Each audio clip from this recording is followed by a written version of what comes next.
Channel के like कीजिए, subscribe कीजिए, शेयर कीजिए। तो अपनी भोलेनाथ के चरण में प्रणाम करती हूँ, गौरी मैया के चरण में प्रणाम करती हूँ, गणपति के चरण में प्रणाम करती हूँ, अपनी माता पिता के चरण में प्रणाम करती हूँ। गुरु भाई गुरु बहन, एक व्रत कहानी कहने जा रही हूँ। कहानी बहुत पूर्वक ध्यान से सुनिएगा, कहानी पूरा सुनिएगा। अधूरी मत सुनने से अपमान होता है, पूरा सुनने से ज्ञान होता है, पाप लगता है, इसलिए पूरा सुनिएगा। एक ब्राह्मण है, ब्राह्मण के 7 पुत्र हैं। ब्राह्मण 6 पुत्र के शादी कर दिलक है, अकर के एक पुत्र बचल अमर। ब्राह्मण दुनिया से चल बसे, बुढ़ापा के शरीर बीत गया, दुनिया से चल बसे। उसका माँ भी दुनिया से माँ थी, अपना बच्चे से बहुत प्यार करते थे। माँ क्या किया कि उसका भाभी थी छगुन, रोज अपना अपना पति के कहूँ से आते थे। छगुन अपना अपना पति के दुआरी पर पानी लेके खड़ा रहते थे। छगुन अमर भी खड़ा कहूँ से आते थे, तो अमरेश के क्या करते थे कि अपना पति के खैया हाथे पानी पिलाते थे। अमरेश के उसका बामा हाथे पानी पिलाते थे। अमरेश सोचे कि मेरी रोज रोज भाभी, क्या बात है, भाभी रोज भैया के खैया हाथे पानी पिलाते हैं, मेरा बाएं हाथे पानी पिलाते हैं। आज क्या करते हैं कि भैया के जगह पर हम खड़ा हो जाएंगे, अब भाभी के जगह हम अपना जगह पर भैया के खड़ा कर देंगे। भाई के सामने ये अमर जो खड़ा रहा अमरेश, वो सामने भाई के खड़ा कर दिलक। और अमरेश रहा वो जगह पर, भाई हल ओकर बड़ा वाला, तो वो जगह पर वो चल गए खड़ा, अमरेश हो गए। भाभी उसका पानी पिलावे लगल, बाएं हाथे अमरेश के पानी पिया दिलक। पानी धरा दिए लोटा, जो लोटा धरा दिए, दहिना हाथे अपना पति के पानी धरा दिए। अमरेश पूछते हैं कि भाभी ये तो बताइए कि हमार जगह पर भैया के खड़ा कर दिए, अब भैया के जगह पर हम आ गए, बाकी फिर क्यों भाभी मेरे बाएं हाथ पानी क्यों पिलाते हो, देते हैं, क्या बात है, सीधी हाथ से क्यों नहीं देते हैं? उसका भाभी बड़ी बाली जवाब देती है कि एक काम करिए, सीधी हाथ से पानी पिलाने वाली आप ले आइए, हम सीधी हाथ से आपको पानी हम कभी नहीं पिलाएंगे।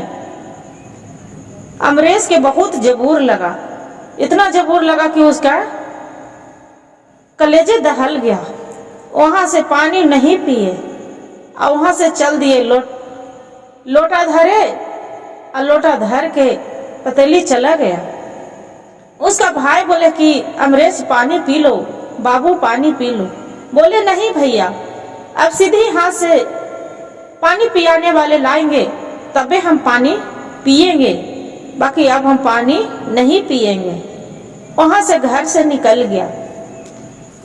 जो घर से निकल गया तो अमरेश वहां चल पड़े, चलते चलते चलते दूर चल गए। जब दूर चल गए तो वहां पर ही देख रहे हैं कि एक राजा के बहुत भारी सभा लगल है। वहां पर देश विदेश से वैद्य पुरा आ रहे हैं। बोलते हैं, अमरेश पूछते हैं कि ये तो बताइए ये क्या चीज के यहाँ भीड़ लगल है, जे क्या बात है, जे देश विदेश से लगते हैं कि डॉक्टर वैद्य सब आए हैं, क्या बात है? गांव मोहल्ले वाला बताए कि देखिए एक राजा है, यहाँ राजा के पुत्री है, उसका हर समय तबीयत खराब रहता है, वो कितनों डॉक्टर वैद्य हार गए हैं, बाकी कोई ठीक नहीं कर पा रहे हैं। जे राजा को तो बोलते हैं, अमरीश पूछते हैं कि अच्छा ये तो बताइए उसका बदले में क्या मिलेगा? तो राजा नगर में ढोला पिटा दिए हैं कि जो मेरे पुत्री के ठीक कर देंगे उसका आधा राज और आधा पाट दे देंगे, हम अपना पुत्री से विवाह रचा देंगे। बोले कि ऐसा बात? तब कि हाँ। राजा साहब वो अमरेश वहां चली गया, जाके मंत्री से बोले कि मंत्री जी, आपके जो सहमत हो तो हमें राजा साहब के लड़की के हम इलाज कर सकते हैं। सब डॉक्टर वैद्य हार रहे हैं, एक बार हम कोशिश करके देखते हैं। मंत्री राजा साहब से बोलल, राजा साहब, आप एक कोई राजकुमार आए हैं अमरेश नाम के, वो बोल रहे हैं कि सब कोई डॉक्टर वैद्य हार रहे हैं, राजा साहब के पुत्री के हम इलाज कर सकते हैं। जी राजा इजाजत दे दिए कि जाइए उसका मेरा कक्ष में बुलाए आइए। राजा से मिल गए, अमरेश राजा से मिले, जाके बोलते हैं कि राजा साहब, आपको सहमत हो तो आपके पुत्री से कि इलाज हम कर सकते हैं। बोले कि हाँ, आप भी कोशिश करके देख लीजिए।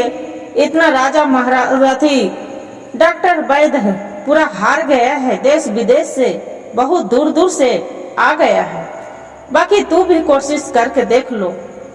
बोले कि ठीक है राजा साहब। दूसरा दिन बोलते हैं, राजा साहब, आपसे कोई इजाजत मांगते हैं। बोले हैं कि क्या? तो एक दिन आपका लड़की के साथ बिताने के टाइम दीजिए।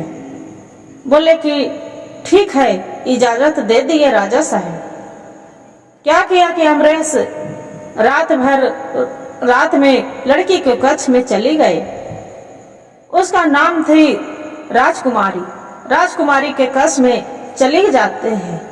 जो चली जाते हैं, राजकुमारी पलंग पर सोई है, बेचारा अलगे होके बैठ गए। जो बैठ गए, जाके बगल में खड़ खड़ देख रहे हैं कि क्या बात है। 12 बज गया रात।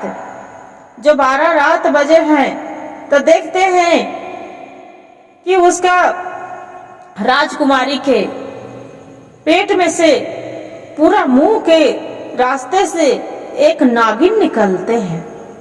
नागिन निकल के और जैसे खड़ा होकर देख रहे हैं अमरेश, वो नागिन कहाँ जाती है? नागिन जंगल के ओर चली जाती है। जब चली जाती है, फिर 4 बजते हैं, फिर नागिन आके पेट में घुस गए। अमरेश खड़े खड़े सब कहानी देख रहे हैं। 4 बजे आके बगल में दूसरे पलंग पर सो गए। आके मंत्री से उठाते हैं कि जो नथी से मनकामना से गए थे, वो मनकामना पूरा हुआ? मंत्री राज अमरेश बोलते हैं कि हाँ हुआ है, बाकी कुछ बाकी है।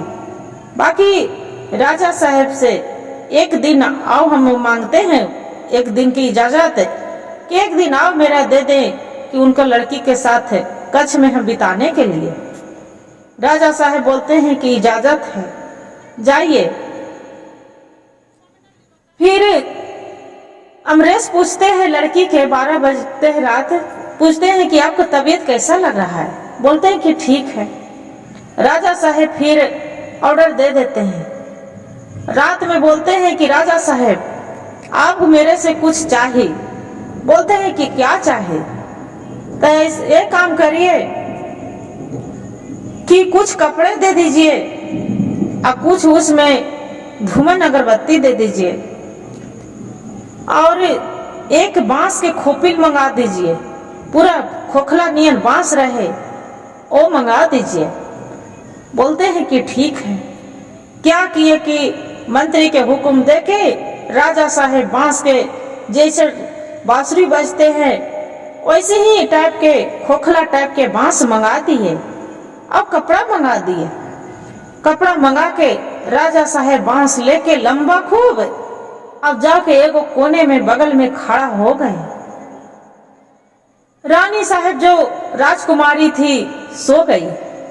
जो सो गई तो फिर 12 बजते हैं तो पलंग पर जैसे ही पहले ही बोलते हैं कि राजकुमारी एक काम करिए, आप सो जाइएगा।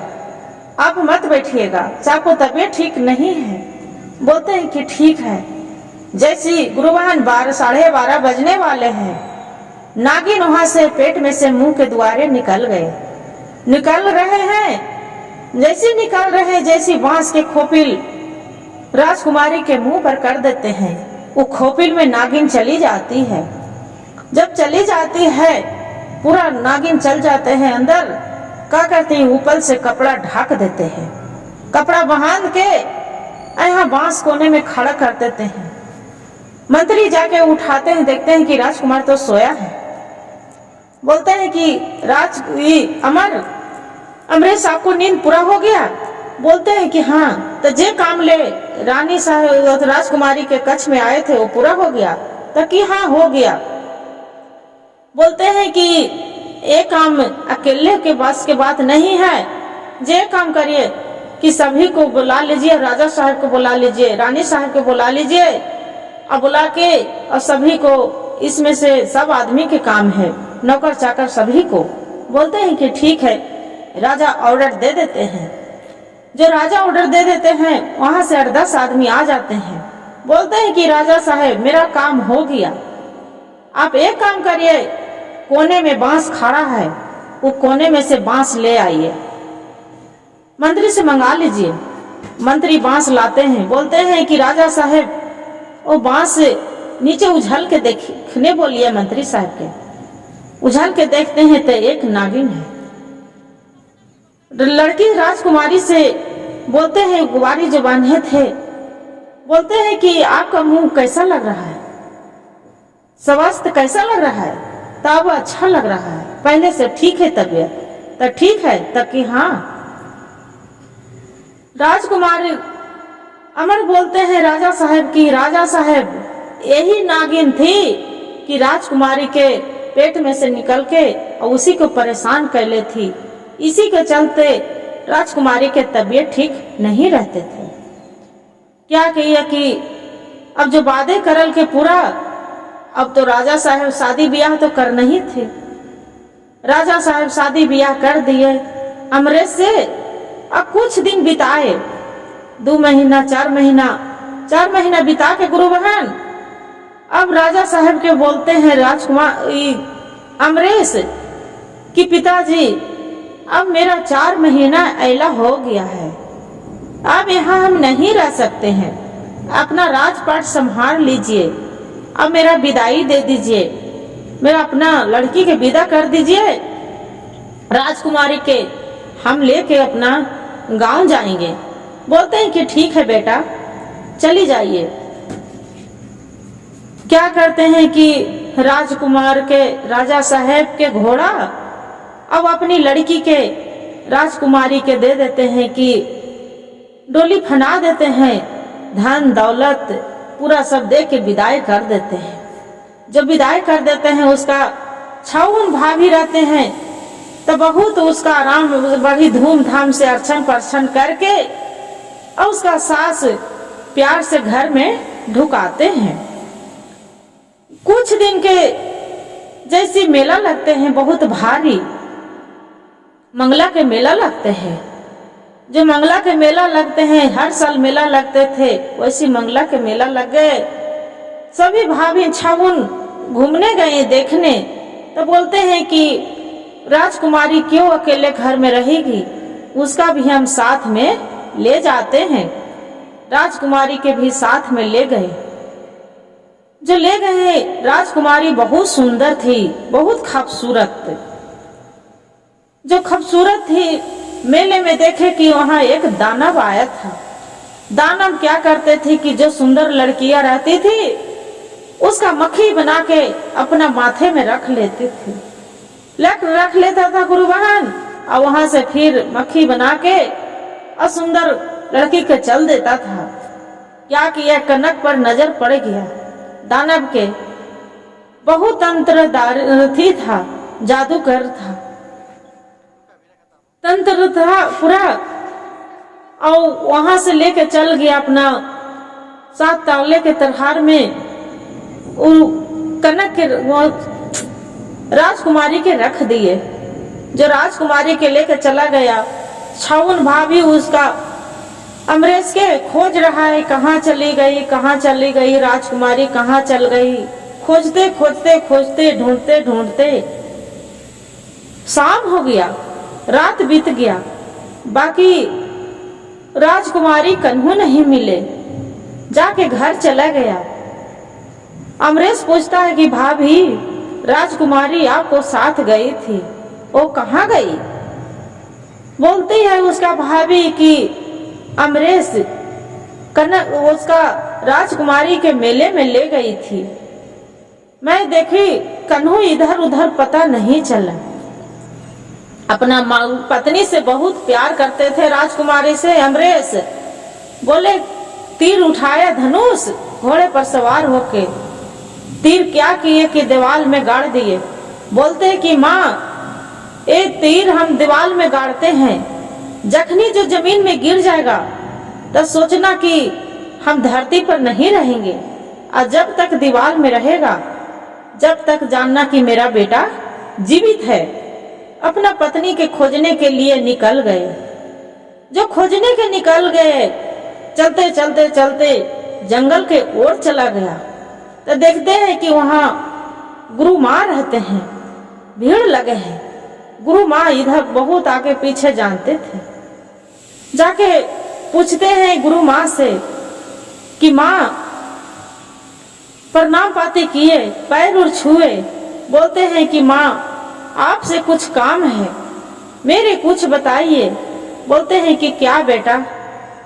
अपना कहानी बता देते हैं। बोलते हैं कि बेटा, इसका बारे में तो मेरा कोई उतना पता नहीं है, बाकी हाँ, आपका जो राजकुमारी के है वो एक दानव ने ले गया है। वो बहुत तंत्र जानी है, बहुत मंत्र अंतर जानते हैं, जादूगर है, बहुत पहुंचे हुए है। जो उसका से बचना नामुमकिन है। अपना जान चाहते हैं, चाह रहा है तो अपना घर चली जाओ, छोड़ दीजिए, उसका बस में मत पड़ो। बोलते हैं कि नहीं गुरु माँ, हम अपना पत्नी के छुड़ाएंगे, चाहे मेरा जान जाए और चाहे मेरा जान रहे। तो बोलते हैं कि जाओ, हमरा से पहुंचे हुए एक जंगल है, वहाँ जंगल में एक मंदिर है, वहाँ पर ही एक तंत्री आगे पीछे जानने वाली एक गुरु रहते हैं। जाके गुरु के जाके तू प्रणाम कर लो, और प्रणाम करके गुरु माँ के चरण छू के वही तुमको सहायता कर सकता है, न तो कोई सहायता नहीं कर सकता है। वहां से अमरेश चली जाता है।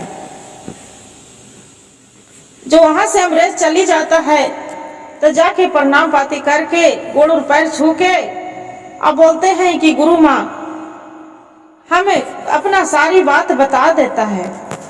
जो सारी बात बता के गुरु माँ बोलते हैं कि बेटा वो तो बहुत वो दानव है, बहुत जादू जानता है, उसका से बचना नामुमकिन है। उस 7 ताला के तर में 7 दरवाजा के ताला लगाया है, उसी को 7 ताले के अंदर में वो राजकुमारी के रखा है। वहां जाना तो नामुमकिन है। अपना जान चाहते हो बेटा तो यहाँ से चली जाओ। बोलते हैं कि नहीं गुरु माँ, हम यहाँ से नहीं जाएंगे, हम अपना पत्नी के छुड़ाएंगे। आप बताइए कि मेरा क्या करें? आप आगे पीछे जानते हैं माँ, आपको बताना ही पड़ेगा। बोलते हैं कि ठीक है बेटा, आप जो इतना जिद कर रहे हैं तो आपको जो हम बता रहे हैं वो तो करना।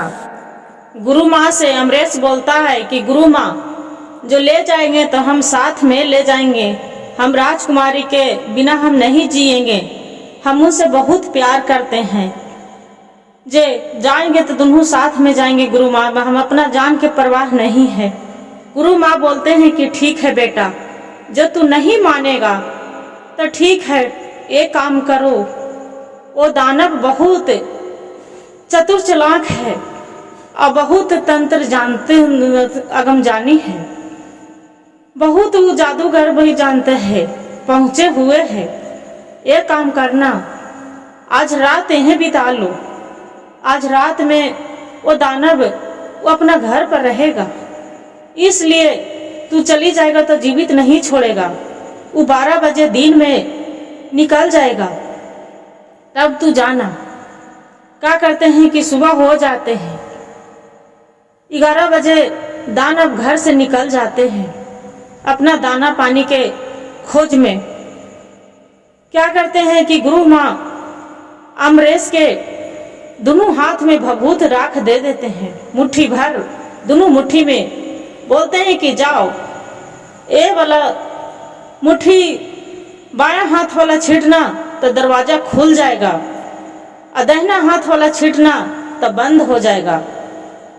जे एक काम करना, कोई भी ताक कहेगा कि घूर के ताक लो, घूर के ताक लो, बाकी तू नहीं ताकना। बोलते हैं कि ठीक है गुरु माँ। वहां से अमरेश चली जाता है। जो दानव के 7 ताला के जाते हैं, दुआरी पर देखते हैं, चलते चलते गर्मी धूप, पैदल रास्ता लंबा है, चलते चलते जो दरवाजे पर पहुंच जाते हैं, देखते हैं कि 7 ताला लगल है। दुआरी पर राखड़ फेंकते हैं,